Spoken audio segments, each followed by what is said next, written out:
द्रौपदी के इस श्राप के कारण कुत्ते करते हैं खुले में सहवास, वजह जानकर चौंक जाएंगे आप। दोस्तों, वैसे हमने महाभारत रामायण देखा ही होगा, लेकिन क्या आपको याद है कि द्रौपदी ने आखिर क्यों और कैसा श्राप दिया था कुत्तों को, जिसकी सजा आज तक ये भुगत रहे हैं? अगर नहीं याद है तो आज हम आपको इसका पूरा इतिहास बताने वाले हैं कि आखिर द्रौपदी ने ऐसा क्या श्राप दिया था इन्हें, जिसकी सजा ये कलयुग में भी भुगत रहा है। आज हम आपको इस बारे में एक रोचक कहानी बताने जा रहे हैं, जिसके बारे में शायद ही किसी को पता हो। बहुत से लोगों को पता होगा कि द्रौपदी के श्राप के कारण कुत्ते खुले में ही सहवास करते हैं, पर क्या आपको ये पता है क्या कि द्रौपदी ने आखिर क्यों और कौन सा श्राप दिया था कुत्तों को, जो इसकी सजा आज तक ये भुगत रहे हैं? अगर नहीं पता तो जल्दी से हमारे चैनल को लाइक करें।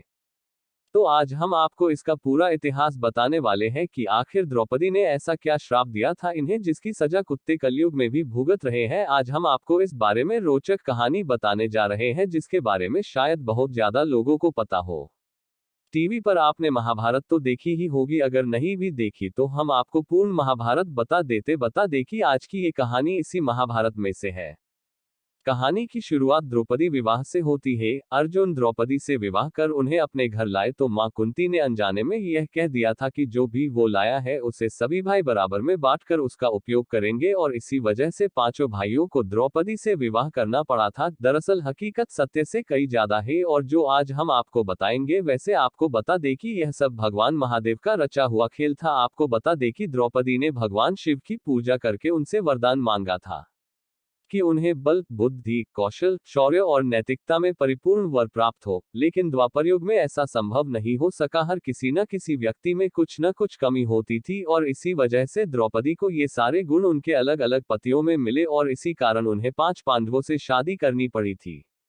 जब अर्जुन ने द्रौपदी को शादी करके घर लाए थे तो इसी कारण अनजाने में मां कुंती के मुंह से ये निकल गया कि इसे आपस में सब बांट लो, और अपनी मां कुंती का मान रखने के लिए पांडवों को द्रौपदी से शादी करनी पड़ी। और इसके बाद पांडवों में यह निर्णय लिया गया कि प्रत्येक वर्ष किसी एक ही पांडव के साथ अपना समय व्यतीत करेगी, और जो कोई भी इस निर्णय का दुरुपयोग करेगा उसे 1 वर्ष तक वनवास जाना होगा। और जब भी द्रौपदी किसी पांडव के साथ अकेले में समय व्यतीत कर रही होती तो दूसरे पांडव को उस कक्ष में आना वर्जित था।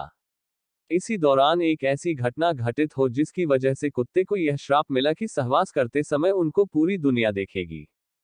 पांडवों ने नियम बनाया था कि जब भी कोई एक पांडव द्रौपदी के कक्ष में जाया करता था तो वो अपनी पादुकाएं द्वार पर उतार दिया करता था, ताकि उसके भाई पादुका देख कक्ष में प्रवेश ना करें। परंतु एक बार जब अर्जुन अपनी पादुका प्रवेश द्वार के बाहर उतार द्रौपदी के संग प्रेम प्रसंग में लीन थे, तभी द्वार पर एक कुत्ता आया, और खेल खेल में उस कुत्ते ने उस अर्जुन की पादुका उठा ली और उसे लेकर वो पास के जंगल में जाकर उसके साथ खेलने लगा। उसी दौरान भीम अपने कक्ष की ओर प्रस्थान कर रहे थे। उन्होंने देखा कि द्रौपदी के कक्ष के बाहर कोई पादुकाएं नहीं है, और वो द्रौपदी के कक्ष में प्रवेश कर गए।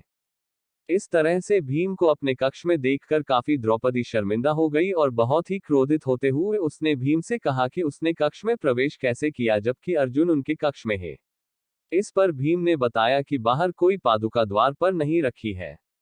दोनों भाई कक्ष के बाहर, और उन्होंने पादुकाओं को खोजना शुरू कर दिया। ढूंढते ढूंढते वे पास के जंगल में पहुंच गए। उन्होंने देखा कि एक कुत्ता अर्जुन की पादुकाओं का साथ खेल रहा है।